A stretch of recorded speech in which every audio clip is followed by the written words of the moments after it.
नमस्ते दोस्तों, स्वागत है आपका बुक की बातें में, जहां हम हर हफ्ते एक नई किताब की दुनिया में गोता लगाते हैं।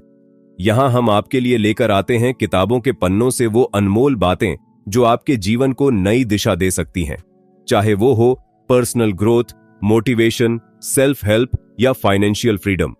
तो चलिए आज की किताब से सीखते हैं कुछ खास बातें और बनाते हैं अपनी लाइफ को और भी बेहतर। आखिर जिंदगी में असली सुखी कौन सा व्यक्ति है, इस विषय पर गौतम बुद्ध की बेहद ही प्रसिद्ध कहानी की शुरुआत करते हैं। हम हमेशा उन चीजों के पीछे भागते रहते हैं जो हमारे पास नहीं है। हम भविष्य में उन्हें पाने के लिए लगातार प्रयास करते रहते हैं, लेकिन हम यह भूल जाते हैं कि जिस चीज को पाने का हम प्रयास कर रहे हैं, उसके कारण हमारा वर्तमान दुखी हो रहा है। हमारे वर्तमान की सारी खुशियां हमसे छिन रही। इस कहानी में आप यह समझ पाएंगे कि किस प्रकार आपका जो वर्तमान है वही सर्वश्रेष्ठ समय है। इस समय को आपको भरपूर ढंग से जीना चाहिए, क्योंकि यह समय जो आज आपके पास है वह दोबारा नहीं लौटने वाला। बहुत समय पहले की बात है। एक नगर में एक बहुत ही गरीब व्यक्ति रहता था। वह जब भी किसी धनी व्यक्ति को देखता तो वह मन ही मन बोलने लगता और कहता, हे भगवान, तूने मुझे इतना गरीब क्यों बनाया? इन अमीर व्यक्तियों को देखो, यह लोग कैसे ढंग से खेल रहे हैं, जीवन का आनंद ले रहे हैं, और एक मैं हूं जो हर रोज एक एक पैसे के लिए तरस जाता हूं। मेरे पास तो फूटी कौड़ी तक नहीं है और यह लोग पैसे बर्बाद कर रहे हैं। हे भगवान, मुझे भी अमीर बना दे। एक दिन वह व्यक्ति इसी तरह बोल रहा था। तभी उसके पास से एक बौद्ध भिक्षु गुजर रहे थे। उन भिक्षु ने उस गरीब व्यक्ति की सारी बातें सुन ली और तभी वह बौद्ध भिक्षु उस व्यक्ति से कहे हैं, क्या बात है भंते, तुम इतने परेशान क्यों हो? तुम इतने दुखी क्यों लग रहे हो? क्या कोई तकलीफ है तुम्हें? तभी वह व्यक्ति कहता है, हे गुरुदेव, मैं बहुत दुखी हूं, मैं बहुत गरीब हूं। मेरे पास तो खाने तक के लिए पैसे नहीं बचते। मैं एक एक पैसों के लिए तरस जाता हूं। इस दुनिया में मेरा कोई नहीं। मैं सुखी होना चाहता हूं। मुझे सुखी होना है, मुझे अमीर होना है। हे गुरुवर, क्या आप मुझे कोई ऐसा उपाय बता सकते हैं जिससे मैं जल्द से जल्द अमीर हो जाऊं और मेरे पास किसी चीज की कोई कमी ना रहे? उस व्यक्ति की यह बात सुनकर उन बौद्ध भिक्षु ने उस व्यक्ति की तरफ ध्यान से देखा और फिर उस व्यक्ति को कहते हैं, भंते, तू मेरे साथ चल। इतना कहकर वह भिक्षु उस गरीब व्यक्ति को एक अमीर व्यक्ति के घर ले गए। उस अमीर के घर को देखकर उस गरीब व्यक्ति की आंखें फटी की फटी रह गईं। उस गरीब व्यक्ति ने उन भिक्षु से कहा, हे गुरुवर, इतना अमीर होने के लिए तो मैं कुछ भी कर सकता हूं। यदि मेरे पास इतने पैसे हो तब तो क्या ही बात है, इस घर में तो कितना आनंद आता होगा। तभी वह भिक्षु मुस्कुराने लगे और उस गरीब व्यक्ति से कहते हैं, इसीलिए तो मैं तुम्हें यहां पर लाया हूं। इतना कहते हुए भिक्षु उस व्यक्ति को उस घर के मालिक के पास ले जाते हैं और उस अमीर व्यक्ति से कहते हैं, तुम्हारे पास तो इतनी धन दौलत है, इतना आलीशान घर और सारे ऐश ओ आराम है, क्या तुम सुखी हो? तभी व्यक्ति जरा सा मायूस होकर उन बौद्ध भिक्षु से कहता है, हे गुरुवर, कैसा सुख? केवल धन दौलत होने से सुख तो नहीं आ जाता। मैं तो जन्म से ही अंधा हूं और एक अंधे के जीवन में सुख कैसे हो सकता है? सुखी तो वे लोग हैं जिनके पास आंखें हैं, जो लोग इस संसार को देख पा रहे हैं, इसकी खूबसूरती को आंख भर के निहार पा रहे हैं। हे गुरुवर, मैं तो बस इतना ही चाहता हूं कि केवल मुझे कुछ पलों के लिए ही सही, लेकिन इस संसार को देखने का अवसर प्राप्त हो। मैं कम से कम एक बार अपने माता पिता, अपने रिश्तेदारों को देख सकूं, और इसके लिए चाहे मुझसे मेरी कोई पूरी दौलत ही क्यों ना ले ले, मैं देने के लिए तैयार हूं। मैं इतना दुखी हूं जितना दुखी और कोई नहीं हो सकता। हे ईश्वर, आपने मुझे अंधा क्यों बनाया? तभी उन बौद्ध भिक्षु ने उस गरीब व्यक्ति की ओर इशारा करते हुए कहा, तुम्हारे पास एक बहुत गज अवसर है। यदि तुम चाहो तो केवल अपनी आंखें देकर तुम इस अन्य व्यक्ति की सारी धन दौलत ले सकते हो और उसके बाद तुम भी अमीर बन जाओगे, तुम भी सुखी हो जाओगे, तुम्हें तुम्हारा सुख मिल जाएगा और इस अंधे व्यक्ति को उसका सुख प्राप्त हो जाएगा। तभी वह गरीब व्यक्ति कहता है, नहीं नहीं गुरुजी, आप यह क्या कह रहे हैं? बिना आंखों के मैं अमीर होकर क्या करूंगा ना गुरु, ना मैं अपनी आंखें नहीं दूंगा। तभी वह बौद्ध भिक्षु उस गरीब व्यक्ति से कहते हैं, एक बार फिर से सोच लो, इतना अच्छा अवसर तुम्हें दोबारा नहीं मिल पाएगा। तभी वह गरीब व्यक्ति कहता है, यदि आपके पास कोई और मार्ग है तो बताइए, अन्यथा मैं अपने घर चलता हूं। तभी वह भिक्षु उस युवक से कहते हैं, ठीक है, ठीक है, यदि तुम अपनी आंखें नहीं देना चाहते तो कोई बात नहीं, हम कोई और रास्ता निकाल लेते हैं। तभी वह बौद्ध भिक्षु उस व्यक्ति का हाथ धरकर उसे एक और धनी व्यक्ति के घर ले जाता है। इस धनी व्यक्ति का घर पहले वाले धनी व्यक्ति से और भी ज्यादा विशाल था। यह देखकर वह गरीब व्यक्ति कहता है, अरे अरे, इतना आलीशान घर मैंने आज तक नहीं देखा था। तभी वह बौद्ध भिक्षु उस गरीब व्यक्ति को उस धनी व्यक्ति के पास ले जाते हैं और उस धनी व्यक्ति से कहते हैं, आप तो बहुत सुखी होंगे, आपके पास इतना आलीशान घर है, इतनी धन दौलत है, सारे ऐशो आराम है, आपको तो किसी चीज की कोई कमी नहीं, आप अवश्य ही बहुत सुखी होंगे। तभी वह धनी व्यक्ति मायूस होकर उन बौद्ध भिक्षु से कहता है, आप यह कैसी बातें कर रहे हैं? आप तो जानते हैं कि मेरे दोनों हाथ काम नहीं करते, मैं अपाहिज हूं। यह जो इतनी धन दौलत आप देख रहे हैं, इन्हें देखकर भी मैं अपने हाथ वापस नहीं ला सकता, तो ऐसे में यह धन दौलत मेरे किस काम की? इससे तो अच्छा होता कि ईश्वर ने भला ही मुझे गरीब बनाया होता। लेकिन कम से कम मेरे दोनों हाथ मुझे सही दे देता। ना जाने भगवान ने मुझे क्यों अपाहिज बना दिया। जितना दुखी मैं हूं, उतना दुखी और कोई नहीं होगा। तभी एक बार फिर उन बौद्ध भिक्षु ने उस गरीब व्यक्ति की ओर इशारा करते हुए कहा, भंते, तुम्हारे पास एक और मौका है। यदि तुम चाहो तो अपने दोनों हाथ देकर इस अमीर व्यक्ति की सारी धन दौलत ले सकते हो। क्या कहते हो? क्या तुम तैयार हो? और अब की बार तो तुम्हें आंखें भी नहीं देनी होगी, तुम्हारी आंखें तुम्हारे साथ ही रहेंगी। तभी वह गरीब व्यक्ति उन बौद्ध भिक्षु से कहता है, अरे महाराज, आप यह क्या कह रहे हैं? एक अपाहिज होकर मैं इस धन दौलत का क्या करूंगा? क्या आपके पास कोई ऐसा अमीर व्यक्ति नहीं है जिसका पूरा शरीर भी स्वस्थ हो और उसके पास बेशुमार धन दौलत भी हो? तभी वह बौद्ध भिक्षु उस व्यक्ति का हाथ धर करके उसे तीसरे अमीर व्यक्ति के पास ले जाते हैं। उस अमीर व्यक्ति के पास उसका अपना महल था। यह देखकर वह गरीब व्यक्ति उन बौद्ध भिक्षु से कहता है, हे गुरुवर, यह तो अवश्य ही बहुत सुखी होगा। इसके पास तो इतना आलीशान महल है, इसके पास तो इतनी सारी धन दौलत है, यह अवश्य ही बहुत खुश रहते होंगे, इनका जीवन तो आनंद में होगा। तभी वह बौद्ध भिक्षु उस गरीब व्यक्ति को उस धनी व्यक्ति के पास ले जाते हैं और फिर उस धनी व्यक्ति से कहते हैं, आप तो अवश्य ही खुश रहते होंगे, क्योंकि आपके पास इतना आलीशान महल है, इतनी सारी धन दौलत है, आपके पास तो सारी सुख सुविधाएं भी हैं, आपका जीवन तो आनंद में बीतता होगा। इसके जवाब में वह अमीर व्यक्ति कहता है, हे गुरुवर, कैसा आनंद, मुझ जैसा दुखी इस दुनिया में और कोई नहीं होगा। मैं आज बहुत दर्द में हूं।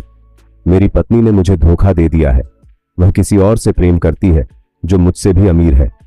आज मुझे समझ आया कि यह धन दौलत कभी किसी को सुख दुख नहीं दे सकती, और जब मन में दुख हो तो यह धन दौलत किस काम की मुझसे सुखी?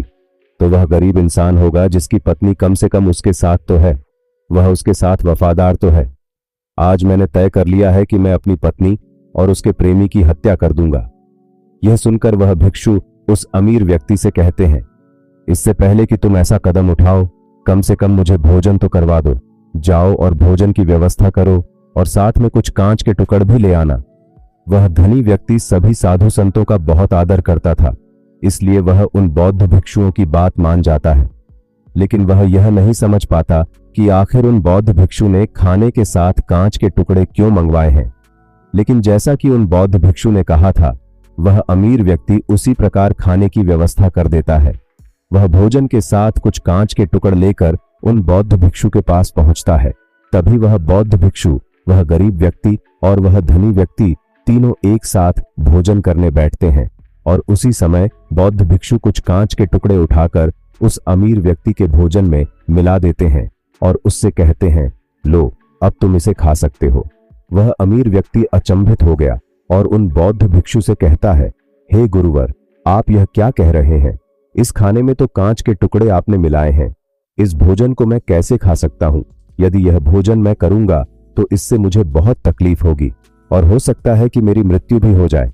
तभी वह भिक्षु मुस्कुराने लगे और उस अमीर व्यक्ति से कहते हैं, तुम्हें यह बात तो समझ में आ गई, लेकिन तुम्हें यह बात नहीं समझ में आती कि अगर इस भोजन को खाना है तो इस भोजन के कांच के टुकड़ों को तुम्हें निकाल कर अलग करना ही होगा, तभी यह भोजन तुम्हारे खाने योग्य बनेगा। और तब यह भोजन तुम्हें कोई तकलीफ नहीं देने वाला, बल्कि तुम्हें सुख ही प्रदान करेगा। इस पर वह अमीर व्यक्ति अचरज में उन बौद्ध भिक्षु से कहता है, हे गुरुवर, आखिर आप क्या कहना चाहते हैं? तभी वह बौद्ध भिक्षु उस अमीर व्यक्ति से कहते हैं, ऐसे लोग जो कांच के टुकड़े के समान हैं, यदि तुम उनके साथ चिपके रहोगे तो तुम्हें दर्द तो अवश्य ही होगा। जिस प्रकार यह कांच का टुकड़ा मिला हुआ भोजन तुम्हें दर्द प्रदान करेगा, इसलिए इसका समाधान तो यही ही है कि तुम इन कांच के टुकड़ों को भोजन से अलग कर दो और जो है उस पर ध्यान दो, अर्थात कि तुम उन लोगों को भूल जाओ जो तुम्हारे जीवन में नहीं है और उन लोगों पर ध्यान दो जो इस समय तुम्हारे साथ है, जैसे कि तुम्हारी पुत्री, वह भी तो तुम्हारे प्यार की भूखी है। क्या तुम्हारा यह कर्तव्य नहीं है कि तुम उसका ख्याल रखो, उसकी परवरिश करो? आगे भिक्षु उस अमीर व्यक्ति से कहते हैं, सुख तो तुम्हारे पास ही है, बस इन कांच के टुकड़ों को अर्थात अपनी पत्नी और उसके प्रेमी की हत्या करने का यह विचार अपने मन से निकाल दो, अन्यथा यह कांच के टुकड़ों से मिला हुआ भोजन के समान ही होगा और इसका परिणाम भी बहुत भयानक होगा। वह भिक्षु इतना कहकर शांत हो गए और उस अमीर व्यक्ति को भी उन भिक्षु की बात समझ में आ गई। उन्होंने तुरंत ही उन बौद्ध भिक्षु के चरण छुए और वह अमीर व्यक्ति कहने लगा, हे गुरुवर, आपने मुझे पाप करने से बचा लिया है, मैं आपका बहुत बहुत आभारी हूँ। उसके बाद वह भिक्षु उस गरीब व्यक्ति को लेकर आगे की ओर निकल जाता है। तभी रास्ते में वह गरीब व्यक्ति उन भिक्षु से कहता है, हे गुरुवर, क्या इस दुनिया में ऐसा कोई नहीं है जो सुखी हो? तभी वह भिक्षु उस गरीब व्यक्ति से कहते हैं, भंते, आखिर तुम सुखी क्यों नहीं हो? इस पर वह गरीब व्यक्ति कुछ देर के लिए सोच विचार करता है, लेकिन उसके पास कोई जवाब नहीं होता। तभी वह भिक्षु उस गरीब व्यक्ति से कहते हैं, क्योंकि तुम्हें वह चाहिए जो तुम्हारे पास नहीं है। तुम्हारे पास धन नहीं है और तुम्हें धन चाहिए। तुम अमीर होना चाहते हो।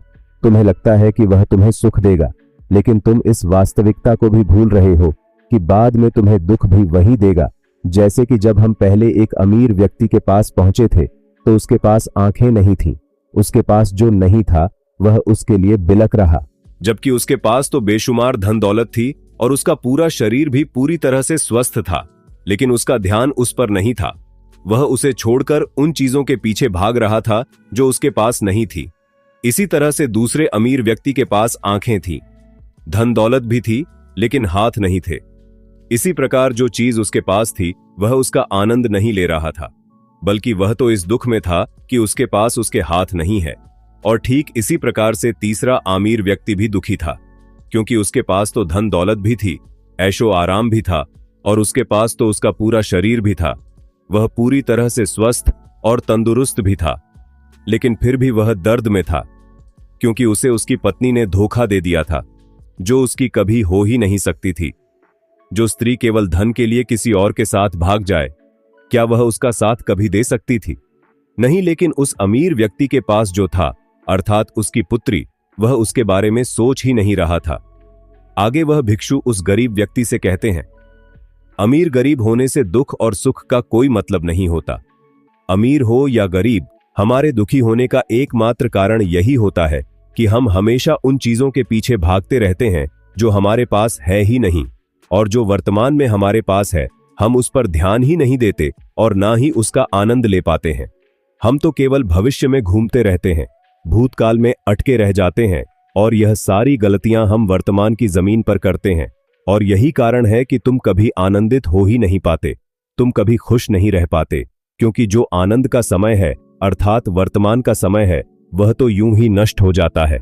तभी आगे वह भिक्षु उस गरीब व्यक्ति की ओर इशारा करते हुए कहते हैं, भंते, तुम मुझे यह बताओ, क्या तुम्हारे पास उन तीनों अमीर व्यक्तियों के दुखों में से कोई एक भी दुख है?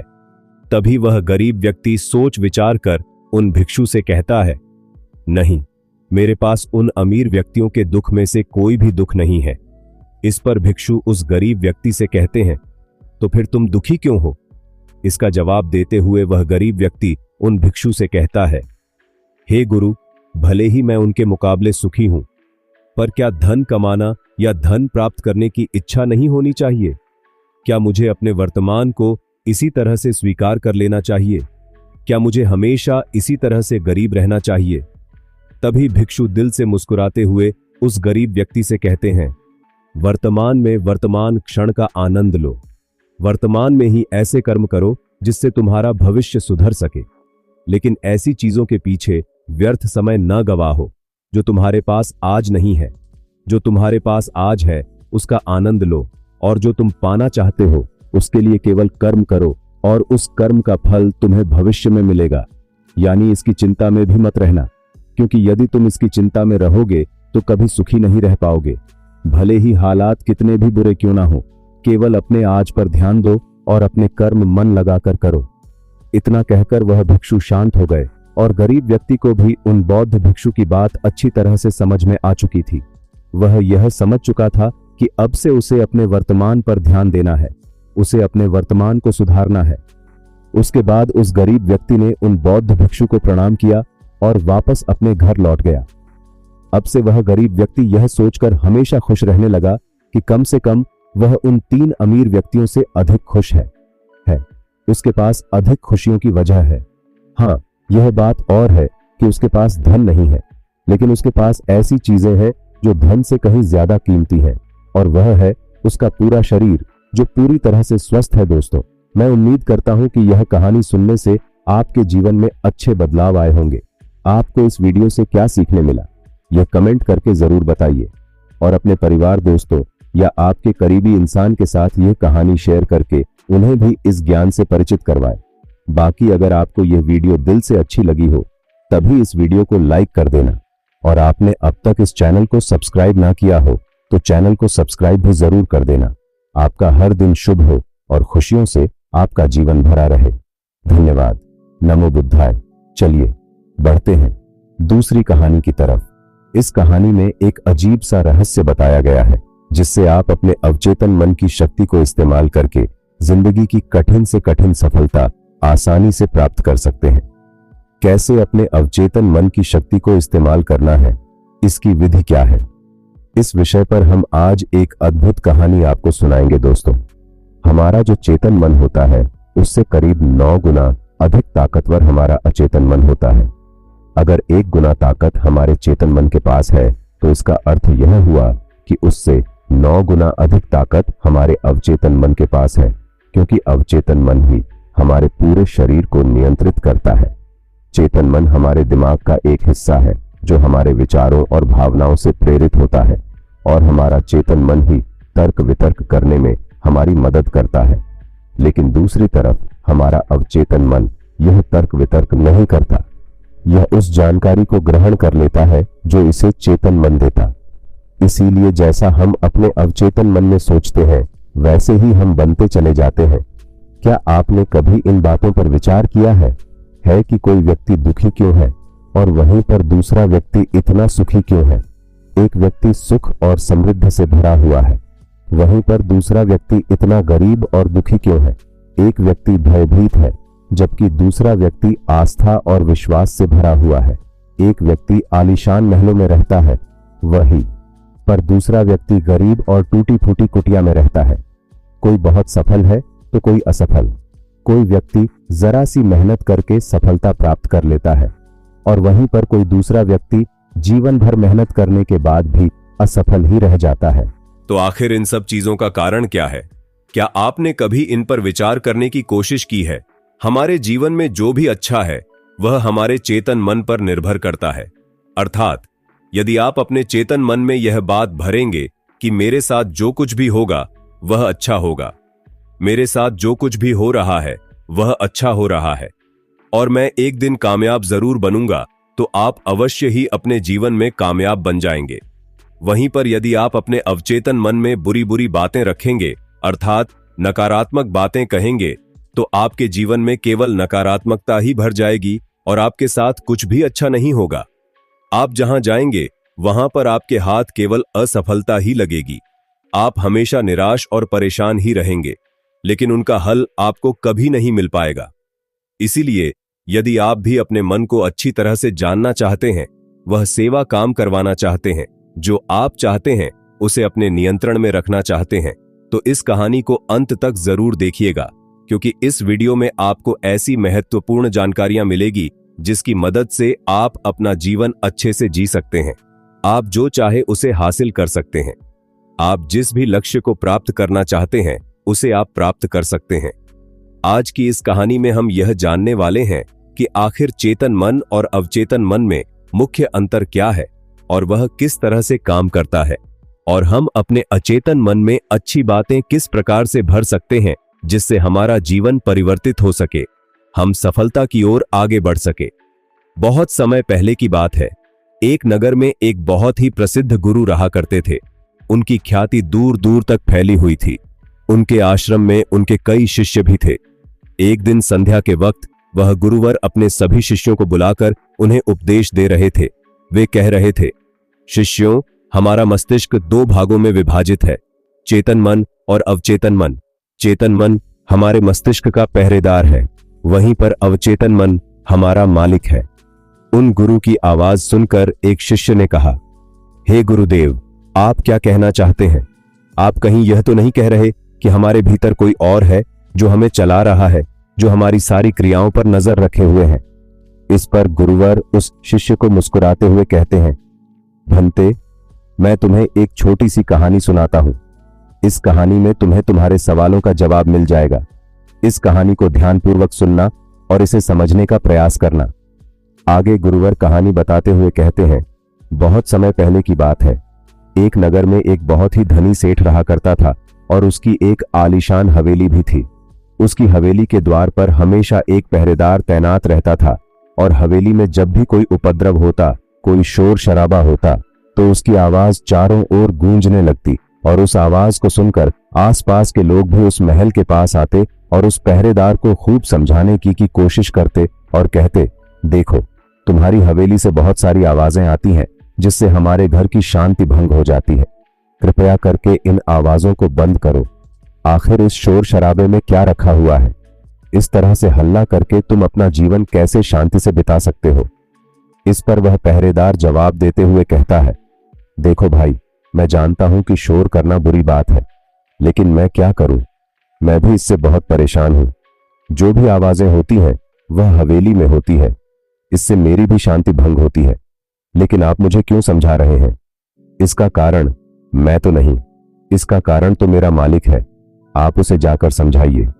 यह बात सुनकर लोग भी यह बात समझ जाते हैं कि बात तो सही है। आखिर इसमें इस पहरेदार की क्या गलती है?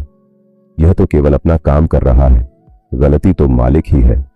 वह उपद्रव करता है, वह शोर शराबे कर, और जब भी उसे यह सब करने का मन होता है तो वह हवेली के बाहर आता है और उपद्रव करके वह वापस हवेली में जाकर बैठ जाता है। और जिन लोगों को भी उस हवेली के मालिक से तकलीफ होती है, जिनकी भी शांति भंग होती है, वे सभी आकर उस पहरेदार को ही समझाने का प्रयास करते हैं। वह उसे खूब सुनाते हैं, लेकिन क्या इससे यह समस्या सुलझेगी? इस प्रश्न के साथ गुरुवर अपने शिष्य से कहते हैं, तुम ही बताओ, इसका क्या समाधान है? इस पर वे शिष्य गुरु के इस प्रश्न का जवाब देते हुए कहता है, हे गुरुवर, जिन्हें भी उन हवेली के मालिक से तकलीफ है, जो शोर शराबे करता है और लोगों की शांति भंग कर देता है, उन सभी को उनसे बात करनी चाहिए, तभी तो इसका समाधान निकलेगा। भला पहरेदार की इसमें क्या गलती है? वह तो केवल अपना काम कर रहा है और वह उससे ज्यादा कर भी क्या सकता है? उसके हाथों में तो और कुछ भी नहीं है। इस पर वह गुरुवर मुस्कुराते हुए अपने उस शिष्य से कहते हैं, भंते, ठीक इसी तरह से हमारा मन भी होता है। हमारा चेतन मन मनुष्य का पहरेदार होता है और पहरेदार को यह अच्छी तरह से पता है कि क्रोध करना बुरी बात है, बुरे शब्दों का इस्तेमाल करना बुरी बात है, अश्लील ख्यालों में खोए रहना बुरी बात है। अर्थात हमारे चेतन मन को यह बात बहुत अच्छी तरह से पता है कि गुस्सा करना, आलस करना, काम वासना जैसे विचार गलत है। यह सभी विकार हमारे भीतर नकारात्मक विचार उत्पन्न करते हैं जिससे हमारा विनाश होता है। लेकिन वह कर भी क्या सकता है? वह चीज उसके हाथों में है ही नहीं, क्योंकि वह चीज वह कर ही नहीं रहा। यह तो वह अंदर बैठा मालिक कर रहा है, अर्थात हमारा अवचेतन मन, जो हमसे कोई भी कार्य बहुत ही आसानी से करवा लेता है।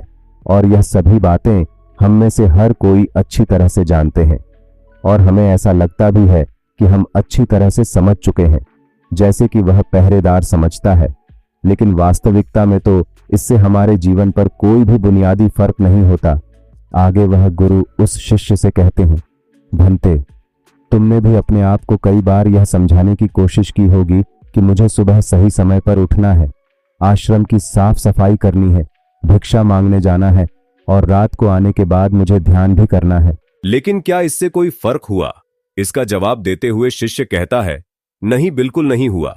मैंने कई बार अपने आप को समझाया है कि मुझे इस समय पर यह काम करना है, मुझे अपना समय व्यर्थ नहीं करना, मुझे अपने समय का इस्तेमाल करना है और मुझे आगे बढ़ना है। लेकिन मैं चाहकर भी उन सभी कार्यों को समय पर नहीं कर पाता। इस पर वह गुरुवर अपने उस शिष्य से कहते हैं, भंते, जब भी हम अपने आप को कुचने का प्रयास करते हैं तो हमें ऐसा लगता है कि अब हम समझ चुके हैं और अब हमसे कोई गलती नहीं होने वाली, और हम सोचते हैं जिरेनिया कि अब हमारा जीवन बदल जाएगा, हम जो भी करेंगे अब वह सही होगा, अब तो हम जीवन में सफलता प्राप्त कर ही लेंगे। लेकिन दूसरे ही पल हम यह पाते हैं कि हमारे जीवन में कोई बुनियादी बदलाव आया ही नहीं है, और ऐसा केवल हमारी नासमझी के कारण होता है। हम अपनी नासमझी के कारण का अवचेतन मन की जगह पर अपने चेतन मन को समझाने का प्रयास करते हैं, अर्थात मालिक को त्याग कर हम पहरेदार से बात करते रहते हैं और उसे समझाने की कोशिश करते हैं। लेकिन तुम यह भूल जाते हो कि आखिर वह पहरेदार कर भी क्या सकता है, वह सब उसके हाथों में है ही नहीं है। हमें तो अपने अवचेतन मन को समझाने की आवश्यकता है। हमारी बुद्धि अर्थात वह पहरेदार जो यह समझ जाता है कि क्या सही है और क्या गलत, उसे कब क्या करना है, क्या नहीं करना। लेकिन यह सारी बातें केवल हमारे पहरेदार अर्थात हमारे चेतन मन के सीमित रह जाती हैं। यह सारी बातें हवेली के उस मालिक अर्थात हमारे अवचेतन मन तक तो पहुंच ही नहीं पाती, और यही कारण है कि हमारे जीवन में कभी कोई बुनियादी बदलाव हो ही नहीं पाता। ठीक उसी प्रकार जैसे कि यदि आपसे कोई कहता है कि पौधे में पानी भरोगे तो वह पौधा एक दिन वृक्ष होगा और फिर उसमें फल आएंगे, और आप उस बात को मान लेते हैं और उस पौधे में पानी भी देते हो, लेकिन आप पौधे की पत्तियों पर पानी देते हो और सोचते हो कि इसमें फल आएंगे। लेकिन जरा एक बार के लिए यह सोचिए, अगर पत्तियों में पानी दोगे तो उसमें फूल और फल कैसे आएंगे? हमें तो उस पौधे की जड़ में पानी देने की आवश्यकता है, लेकिन हम में से अधिकांश लोग केवल पत्तियों पर ही पानी छिड़क कर अपने आप को बहुत भाग्यशाली समझने लगते हैं। लेकिन वे यह भूल जाते हैं कि जो जो पानी वह पत्तियों पर दे रहे हैं वह पानी पेड़ की गहराइयों में तो जा ही नहीं पा रहा, तो ऐसे में उस पौधे पर फल कैसे लगेंगी? ठीक इसी प्रकार हम भी अपने मन के साथ करते हैं, और यही कारण है कि हम अपने जीवन में जो भी चाहते हैं वह हमें नहीं मिल पाता। हम अपने जीवन में फल चाहते हैं लेकिन वह हमें नहीं मिल पाता। इस पर शिष्य उन गुरुवर से कहता है गुरुवर, तो फिर हमें क्या करना चाहिए? क्या ऐसा कोई उपाय है जिससे हम अपने चेतन मन की सारी बातें अपने अवचेतन मन तक पहुंचा सकें? ऐसी कोई प्रक्रिया है जिसमें हम अपने संदेश को अपने चेतन मन तक पहुंचा सके? इस पर वह गुरुवर शिष्य से कहते हैं, भंते, यदि तुमने अपने संदेश को चेतन मन तक पहुंचा दिया तब तुम जो चाहोगे वह इच्छा प्राप्त कर सकते हो। तुम जैसा चाहो उस लक्ष्य को प्राप्त कर सकते हो, क्योंकि हमारा अवचेतन मन हमारे चेतन मन से 9 गुना अधिक शक्तिशाली होता है। आपने कभी ना कभी यह देखा ही होगा कि एक मनोवैज्ञानिक जब किसी के मन के गुप्त राज को जानने की कोशिश करता है, तब वह मनोवैज्ञानिक जब उसके मन की बात को बाहर निकलवाना चाहता है, उसके अतीत में जो भी घटना घटी है उसमें साफ साफ रूप से प्रवेश करना चाहता है, तो इसके लिए वह हाइपोस का उपयोग करते हैं। और आप में से अधिकांश लोगों ने इस प्रक्रिया को देखा ही होगा। इस प्रक्रिया का प्रयोग करके मन की सारी सूचनाएं अपने आप ही बाहर निकलती हैं। इस प्रकार किसी के भी मन को काबू में करके हम उससे जो चाहे वह कार्य करवा सकते हैं। हाँ, अब आपके मन में यह भी प्रश्न उठ रहा होगा कि शायद वह सभी हमारे अवचेतन मन की चाल को समझते हैं, वह इसे अच्छी तरह से जानते हैं कि उसे किस तरह से अपने काबू में किया जाता है। तो इसका जवाब बहुत ही सीधा और सरल है, और इसका जवाब है हाँ, क्योंकि उन्होंने इसके ऊपर कई बार प्रयोग किया है और वह इसमें इतने निपुण हो जाते हैं कि वह किसी भी दूसरे मन पर अपना काबू कर सकते हैं। और अगर आप भी अपने अवचेतन मन की बात को समझते हैं, अपने मन की चाल को समझते हैं, तो आप भी अपने ही नहीं बल्कि किसी दूसरे के मन को भी वश में कर सकते हैं। आगे गुरुवर अपने उस शिष्य से कहते हैं, भंते, अपने अचेतन मन तक संदेश पहुंचाने के लिए आपको अपने चेतन मन को शांत करना होगा, उसे सुलाना होगा। और ऐसा इसीलिए क्योंकि हमारा चेतन मन तर्क वितर्क करने में माहिर है। वह एक पहरेदार है, वह हमारी रक्षा के लिए हमेशा तैनात रहता है। इसीलिए जब भी तुम अपना कोई संदेश उस चेतन मन तक पहुंचाने की कोशिश करोगे, जरे न्या तो वह तुमसे तर्क वितर्क जरूर करेगा और हमें अपनी बात अपने मालिक तक पहुंचाने की इजाजत तक नहीं देगा। जब तक कि हम अपनी बात अपने चेतन मन को अच्छी तरह से समझा नहीं देते या उसे शांत नहीं कर देते, तब तक वह हमें उस हवेली में घुसने नहीं देगा। क्योंकि हमारी सामान्य बुद्धि अर्थात हमारा चेतन मन तर्क वितर्क करने में माहिर होता है। और यही कारण है कि हम में से अधिकांश लोग अपने अचेतन मन तक एक साफ और स्पष्ट संदेश पहुंचा ही नहीं पाते, और इसी कारण हम अपने अचेतन मन को भी अच्छी तरह से समझ नहीं पाते। और हमारा अचेतन मन तर्क वितर्क नहीं करता, उसे तो केवल साफ और स्पष्ट संदेश चाहिए जिस पर वह कार्य कर सके। और उस तक हम साफ और स्पष्ट संदेश तभी पहुंचा सकते हैं जब हमारा मन पूरी तरह से शांत रहेगा, जब हमारे मन में और कोई विचार नहीं होंगे। और यही कारण है कि जब एक मनोवैज्ञानिक किसी के मन पर प्रयोग करता है, उसके मन को काबू करने की कोशिश करता है, उससे मनचाही बात निकलवाने की कोशिश करता है, तो सबसे पहले वह उसके चेतन मन को ही सुलाते हैं।